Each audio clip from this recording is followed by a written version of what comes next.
बिस्मिल्लाहिर्रहमानिर्रहीम। अस्सलामु अलैकुम सामीन। आज हम सीखेंगे कि हाथों के नाखून तराशने का तरीका क्या है।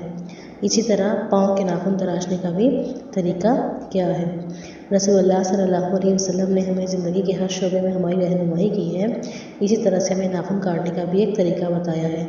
बड़े हुए नाखून किसी को भी पसंद नहीं होते, चाहे बच्चों के हों चाहे बड़ों के। इससे गाहे बगाहे जैसे ही हमारे नाखून बड़े हों, हमें चाहिए कि हम उनको तराश लें।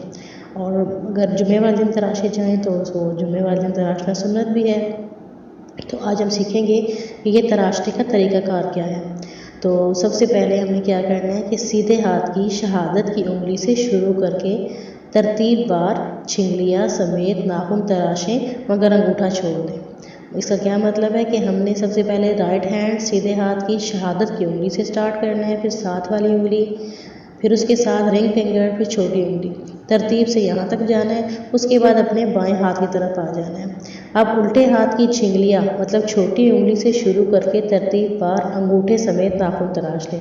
ये बाएं हाथ के पहले छोटी उंगली, फिर उसके साथ रिंग फिंगर, फिर दरमियान वाली उंगली, उसके बाद शहादत की उंगली और फिर अंगूठे पे आएंगे। और अब आखिर में सीधे हाथ के अंगूठे की तरफ आके अंगूठे का नाखून भी काट लेंगे। ठीक है, इस तरह सीधे हाथ से ही शुरू हुआ और सीधे हाथ पर ही ख़त्म हुआ। तो ये तो तरीक़ेकार है हाथों के नाखून तराशने का। अब आते हैं पाँव के नाखून काटने के तरीके पे। इसके लिए कोई ख़ास तरीका तो साबित नहीं है, लेकिन उलमाए कराम का कहना है कि जिस तरह हम पाँव की उंगलियों का खलाल करते हैं, जिस तरतीब से करते हैं, उसी तरतीब से हमें पाँव की उंगलियों के नाखून भी काटने चाहिए।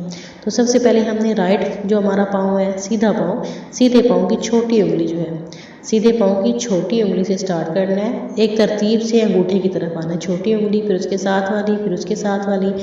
ये इसके आसानी के लिए मैंने जो तस्वीर लगाई है, इसके ऊपर स्टेप्स दिए हुए हैं 1 2 3 4 5। ठीक है, छोटी उंगली से अंगूठे की तरफ आना है, फिर बाएं पाँव के अंगूठे से छोटी उंगली की तरफ चले जाना है।